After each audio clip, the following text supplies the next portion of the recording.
Dear brothers and sisters, certainly there's a creator, and certainly that creator deserves to be acknowledged, and certainly that creator deserves to be obeyed, and definitely that creator has no associates or comparisons. For instance, we have to ask ourselves a further question. When you see a bridge, a building, an automobile, you automatically consider the person or the company that designed it. You would never think, when you look at these new cars, this new technology, you would never think that it created itself or it just happened to be there. Let's take something a little more simple. If you were walking out in the outback, that's what you call it here, isn't it? If you were walking in the outback, we call it the desert in America, and you saw a watch, a very expensive watch, maybe like the watch that I'm wearing here, like not expensive but intricate, a world time, 3 or 4 different alarms on it. If you saw a watch laying down on the ground, would you think to yourself that it was always there? No, you would think someone left it there because you know that it is not part of the natural landscape. It's not part of that environment. It has been designed by someone and lost by someone, wouldn't you? This is just a watch. It's not really that intricate. It's not like the human eye. It's not like the sun. It's not like the earth with its different ecosystems. It's not like that. So how could you think that this watch had a designer, but this universe doesn't have a designer? It just came about.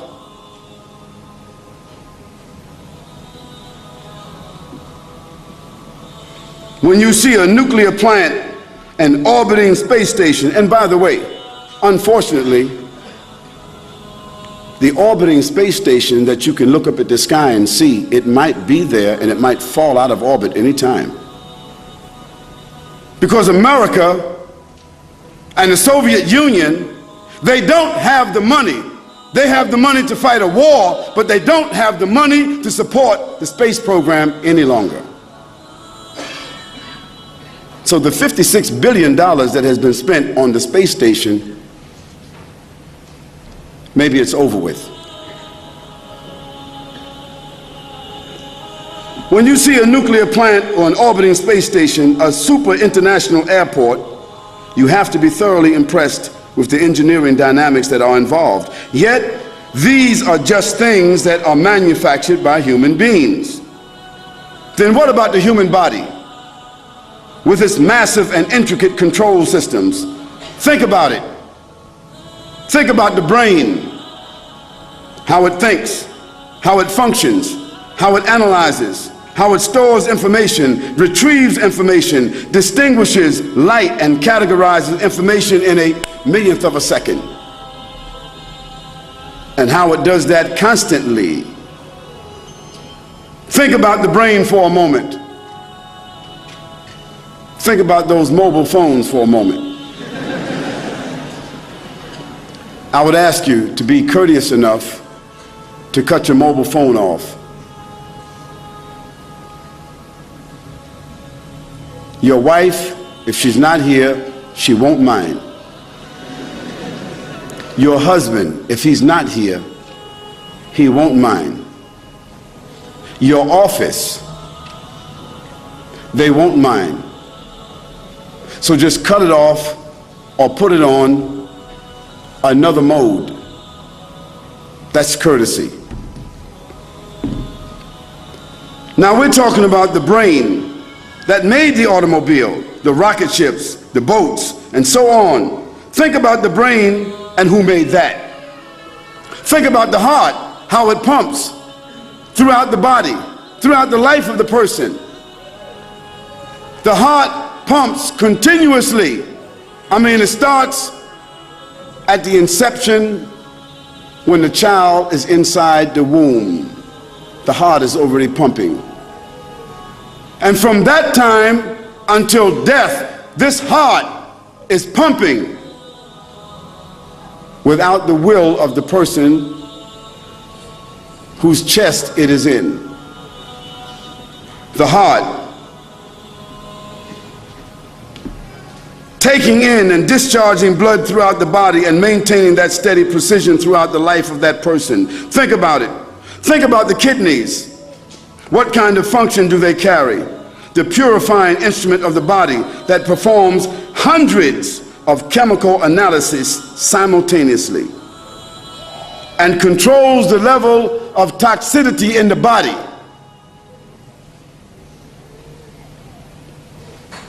And it does this automatically. Think about your eyes, the human camera that adjusts, focus, interrupts, evaluates, applies color automatically, the natural reception and adjustment to light and distance, automatic. Think about it. Who created that? Who designed the eye? With all the technology, there's no replacement for the human eye. Even they have not been able to create a robot that is able to mimic the blink of the eye. If they made a robot to blink and imitate the blink of the human eye, it would throw the robot out of sync because he couldn't keep the synchronization going like the eye does. Just something simple like that. Who created that? Who mastered that? Who planned that? And who regulates that? Human beings themselves? What's your answer? Of course not. What about this universe? Think about this. The Earth is one planet in our solar system, and our solar system is one of the systems in the Milky Way. The example I gave you previously. Who created that? Who designed that? Who maintains that perpetually until it continues to expand? And according to one scientific theory, what is it? That the universe is expanding as we are living. And one day it will expand until it will implode.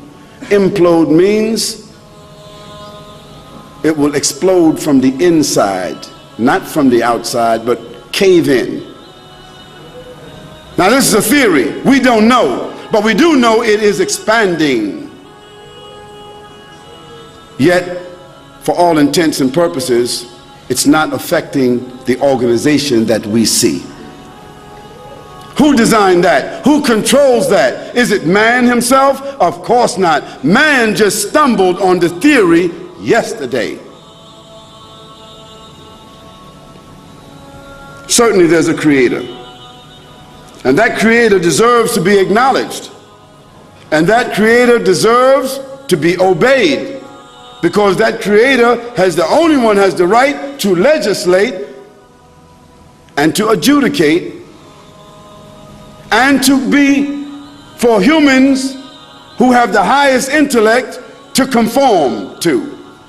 And definitely that creator has no associates, and that creator has no comparisons.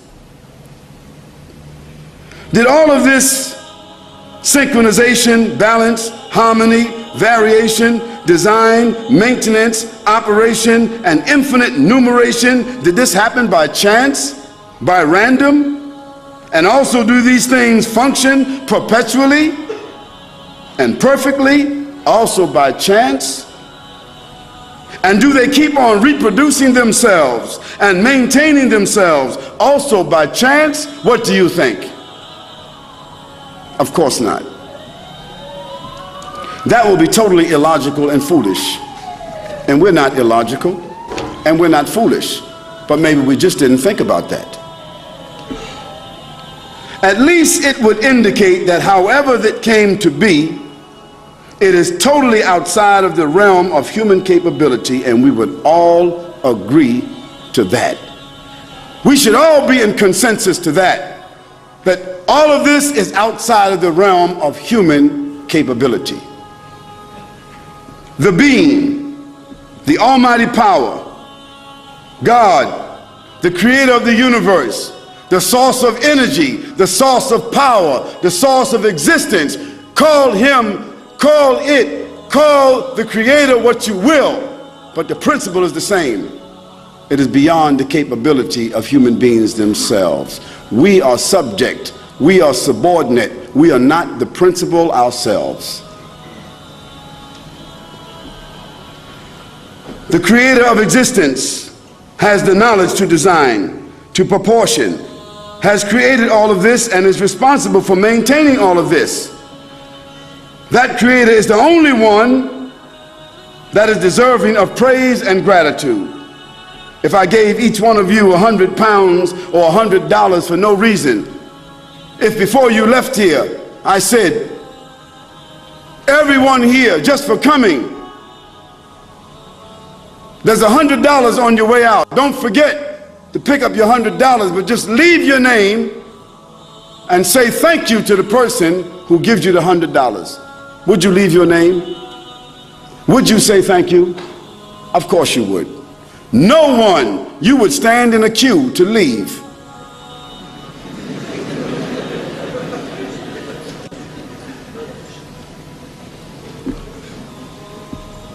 So I ask you, what about your eyes? What about your kidneys? What about your brain?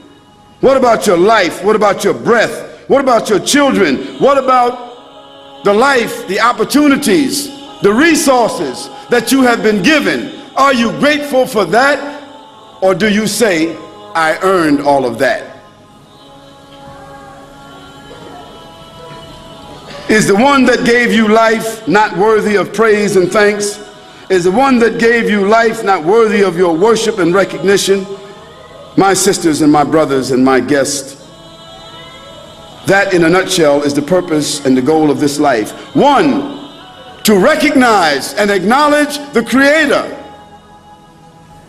Secondly, to conform to the laws of that Creator. And thirdly, to give praise and gratitude and worship to that Creator.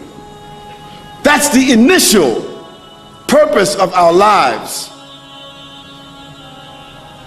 Just as the initial responsibility of a child as they're growing up is to respect their parents, but before they can respect their parents, don't they need to know them?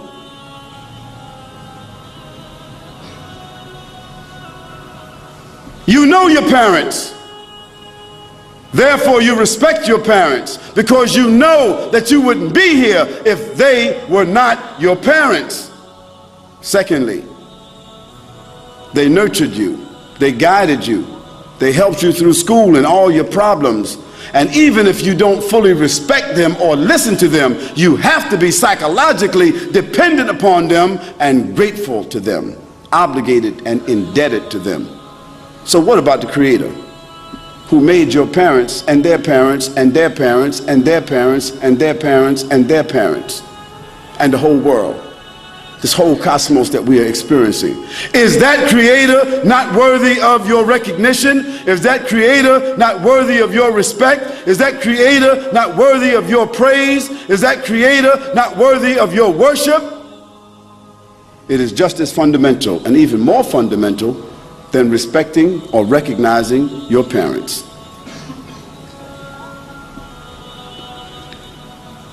That's the initial, primary, foundation, purpose of our lives.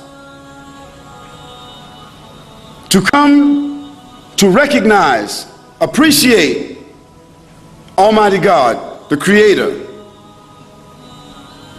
by scientific means, by dialectical means, through mathematical means, through worship, through reflection, any way you are able to come to the grips and come to grips with the fact that you yourself are not your own benefactor, but that you are benefiting from something which was given that you didn't even ask for. I don't think that anyone who considers themselves clever or scientific or analytical would have much argument with this purpose. They may have their own set of rationales, their own justifications, their own ideas, their own theories, but it all boils down to the same thing. Because with all their ideas and all their theories, they seem to be headed in the same place. Because I don't see anybody that has escaped death except Walt Disney.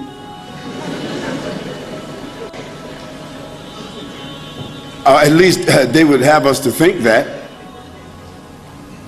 Or Steven Spielberg, Hollywood or Charliewood or Bollywood. But the reality of life is that every day you wake up, you are closer to death. And that's what you need to think about. You're not closer to your objective. You're not closer to what you've been working for all your lives. You are closer to death, because that is the ultimate place that all of us are heading. From the womb to the tomb. That's it.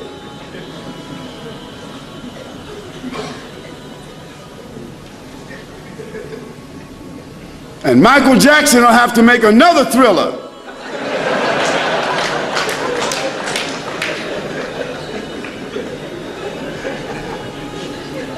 Brothers and sisters, this is something that you and I need to deal with seriously.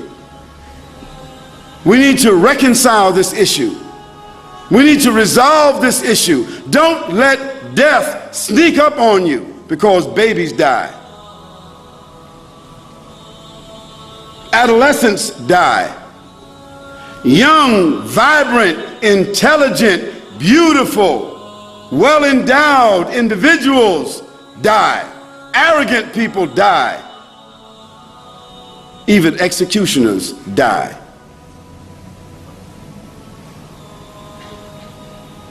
And death is a doorway that if the creator of the heavens and the earth had no other power over his creatures who consider themselves to be powerful individuals, independent, if he had no other power, no other sign of his power except death, it would be enough.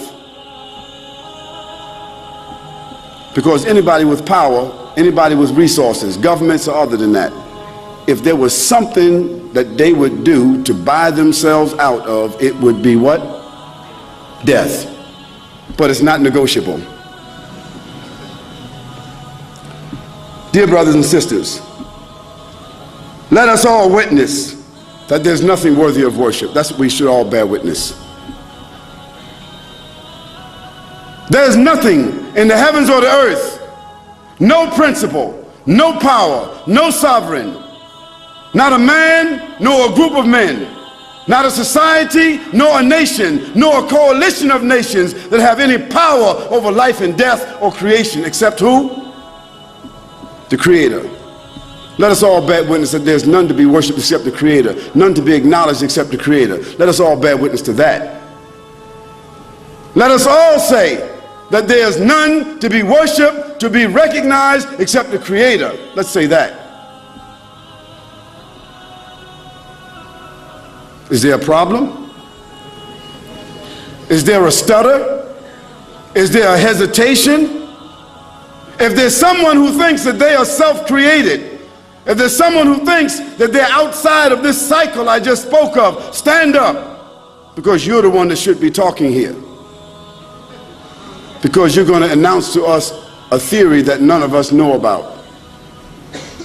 If not, we should all bear witness, or at least if I called your name and that was your name, you would come up here and say, if I said to you, somebody handed me an envelope and it said that someone by the name of David Matthews is the recipient of $2,000. We picked his name out of a hat and he's recipient of $2,000. Come on down.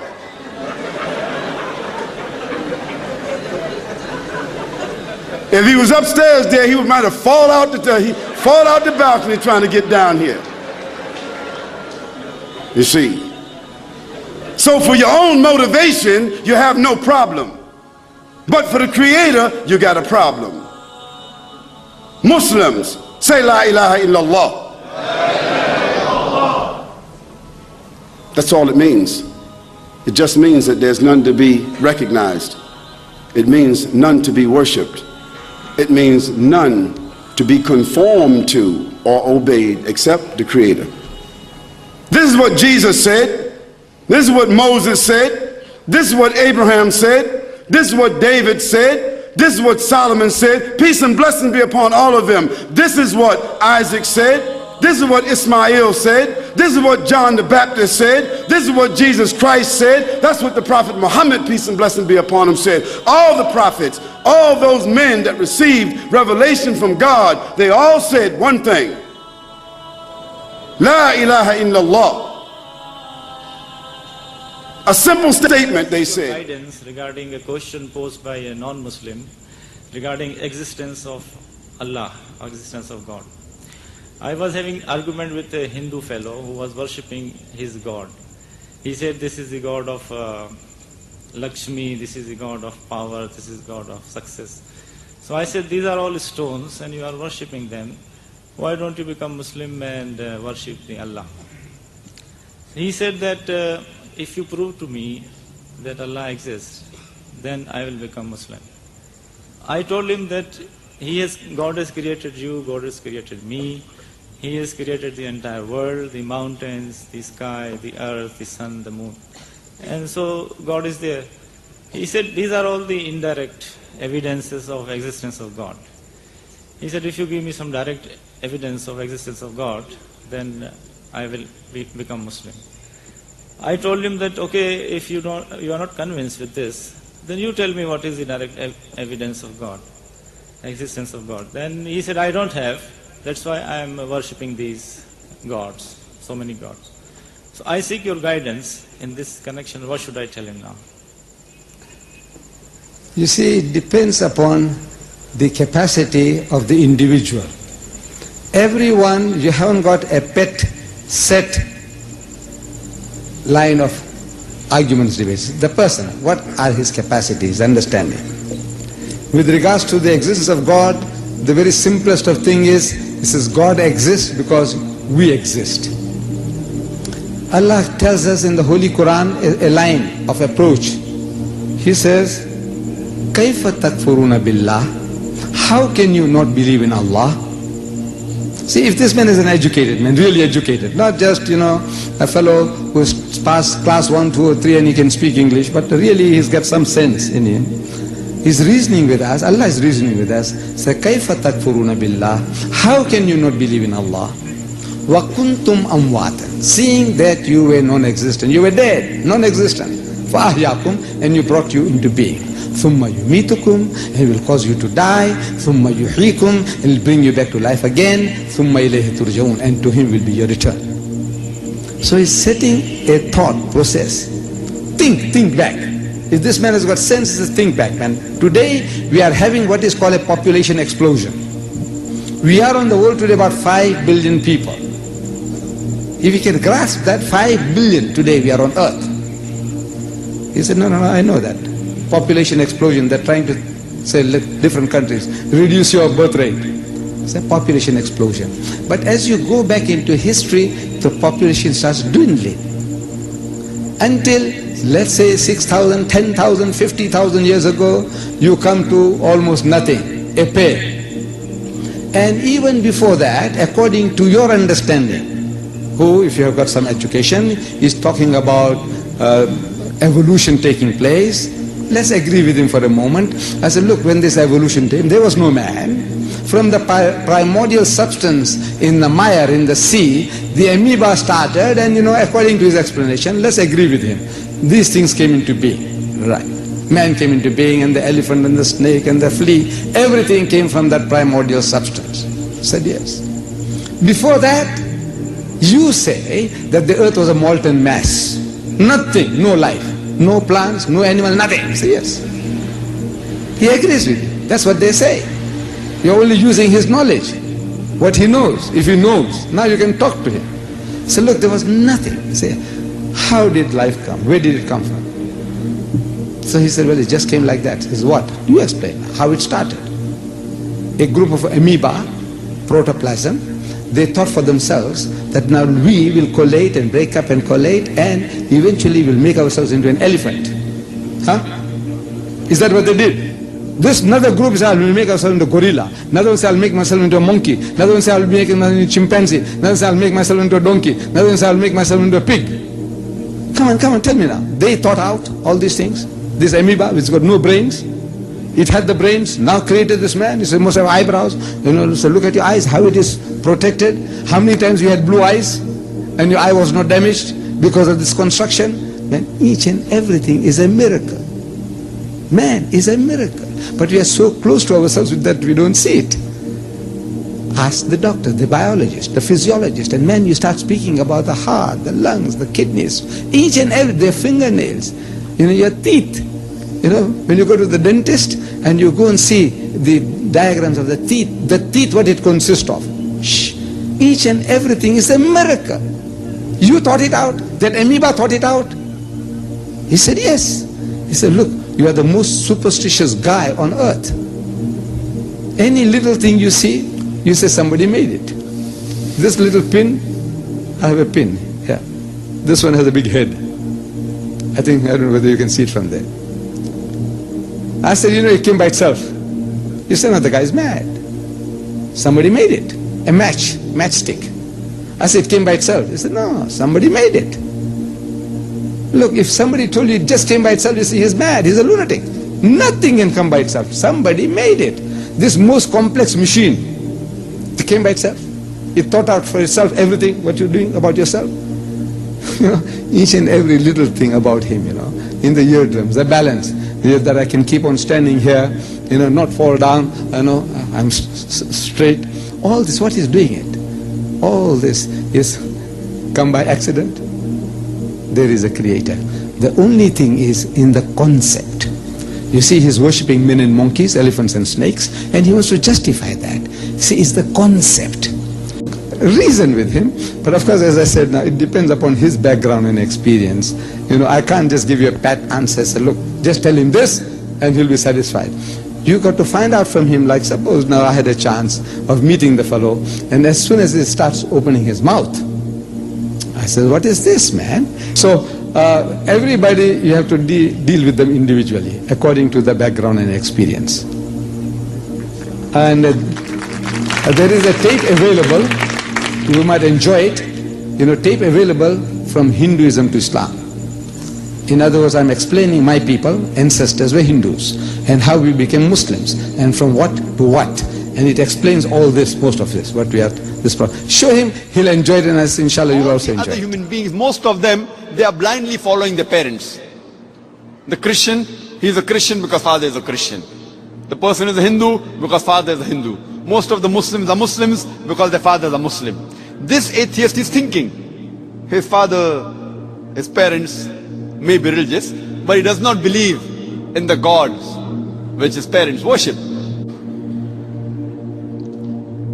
Most of the atheists, we realize, have become atheists because they believe in science and technology.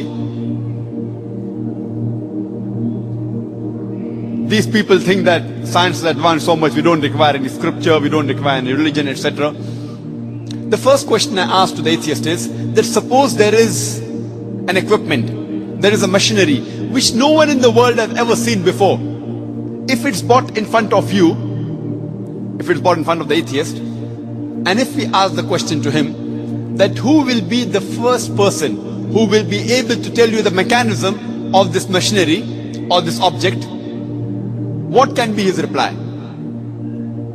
What can he reply? Suppose a machinery who no one in the world has seen, if it's brought in front of the atheist and he's asked the question, who will be the first person who will tell you the mechanism of this machinery or object? The reply the atheist will give you is the first person who will tell you the mechanism is the manufacturer. Some may say the creator, some may say the inventor, some may say the producer. Whatever they say, it will be somewhat similar. Either they say the creator, the manufacturer, the producer, the inventor. It will be somewhat similar. Just keep it at the back of your mind. Then ask him the next question. That how did our universe come into existence? So the atheist will tell us that initially there was a primary nebula.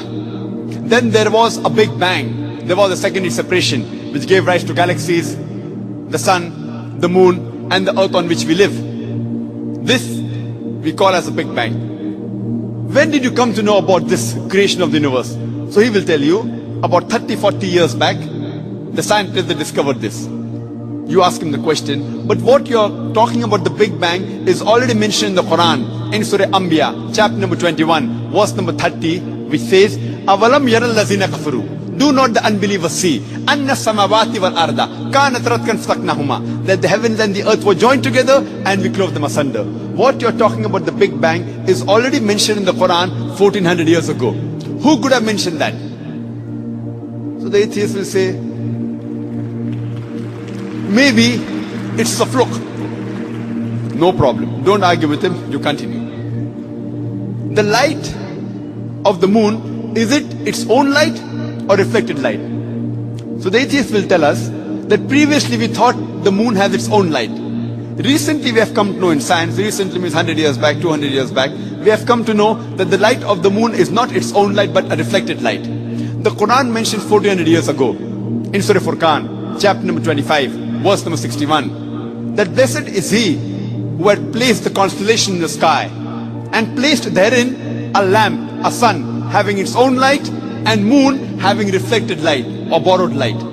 The Arabic word used for moonlight in the Quran is munir or nur, meaning reflected light or borrowed light. Who could have mentioned in the Quran 1400 years ago that the light of the moon is not its own light but reflected light, which we have come to know recently? The atheist may say, your Prophet Muhammad, peace be upon him, maybe he was an intelligent man. Don't argue with him. Continue. The world that we live on, what's the shape of this earth on which we live? The atheist will tell you, it is spherical. When did we come to know? So he will tell us, it was 1597 when Sir Francis Drake, when he sailed around the earth, that he proved that the earth was spherical. But the Quran says 1400 years ago, in Surah Naziyat, chapter number 79, verse number 30, Wal arda ba'da zalika dahaha. And thereafter, we have made the earth egg-shaped. The Arabic word dahaha, one of its meaning is the earth is an expanse. The other meaning is derived from the Arabic word duya, which means an egg. And it doesn't refer to a normal egg. It refers to the egg of an ostrich. And we know the world is not completely round like a ball, but it is geospherical in shape. It is started from the pole. And if you analyze the shape of the egg of an ostrich, that too is geospherical in shape. Who could have mentioned 1400 years ago that the shape of the earth is geospherical? Again, the atheist may say, your prophet, maybe he's super intelligent. Don't argue with him. You can continue. When I was in school, I had learned that the sun was stationary. It revolved, but did not rotate about its own axis. So the atheist will say, is that mentioned in the Quran? I say, no, that is what I learned in school. When I passed my school in 1982, approximately 12 years back, I had learned the sun was stationary, did not rotate about its own axis. But the Quran says in Surah Anbiya, chapter number 21, verse number 33, it is Allah who has created the night and the day, the sun and the moon, each one traveling in orbit with its own motion. So the Quran says that besides the sun revolving, it even rotates about its own axis. Who could have mentioned this in the Quran 1400 years ago? And the atheist will be silent. There will be a long pause. Don't wait for the reply. You can keep on continuing. Today, science tells us that the universe is expanding, which is mentioned in the Quran 1400 years ago in Surah Dhariyat, chapter number 51, verse number 47. The Quran speaks about the water cycle which we learnt in school. It was Sir Bernard Palissy in 1580 who first described the water cycle, how does the water evaporate from the ocean, forms into clouds, moves into the interior, falls down as rain. This water cycle is spoken about in great detail in the Quran in several verses. In Surah Az-Zumur, chapter 39, verse 21. In Surah Rum, chapter number 30, verse 24. In Surah Hijr, chapter 15, verse 22. In Surah Mu'minun, chapter number 23, verse number 18. In Surah Nur, chapter number 24, verse number 43. In Surah Rum, chapter number 30, verse 48. In Surah Araf, chapter number 7, verse number 17.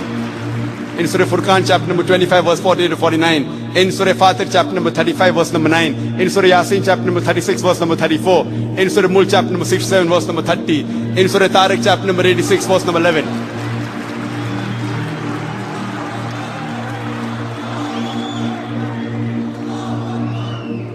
There are hundreds of verses in the Quran which only speak about the water cycle which science has discovered recently. We can keep on talking that today we have come to know that the plants have got sexes which we did not know earlier. Quran says in Surah Taha, chapter number 20, verse number 53, that the plants have got sexes, male and female. Today we have come to know that there are two types of water, sweet and salty.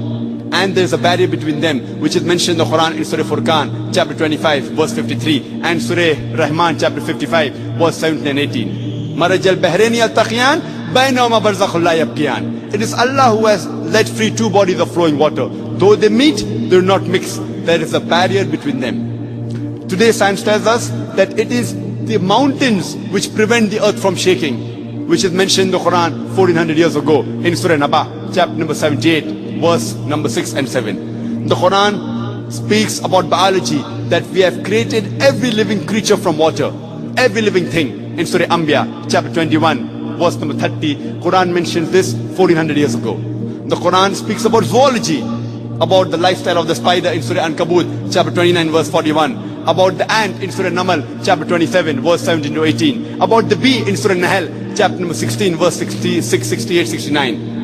The Quran speaks about embryology in Surah Alaq, chapter 96, verse number 1 and 2. We have created the human being from alaqa, a leech-like substance, which we have come to recently. The Quran speaks about embryological stages in Surah Mu'minun, chapter 23, verse number 12 to 14. You can go on talking about the scientific points. There are more than 1,000 verses in the Quran which speak about science. After every scientific fact, you ask the question, who could have mentioned that in the Quran? The only reply the atheist can give you is the creator, the cherisher, the manufacturer, the inventor, the producer. This creator, this manufacturer, this producer, this inventor, we Muslims call him as Allah.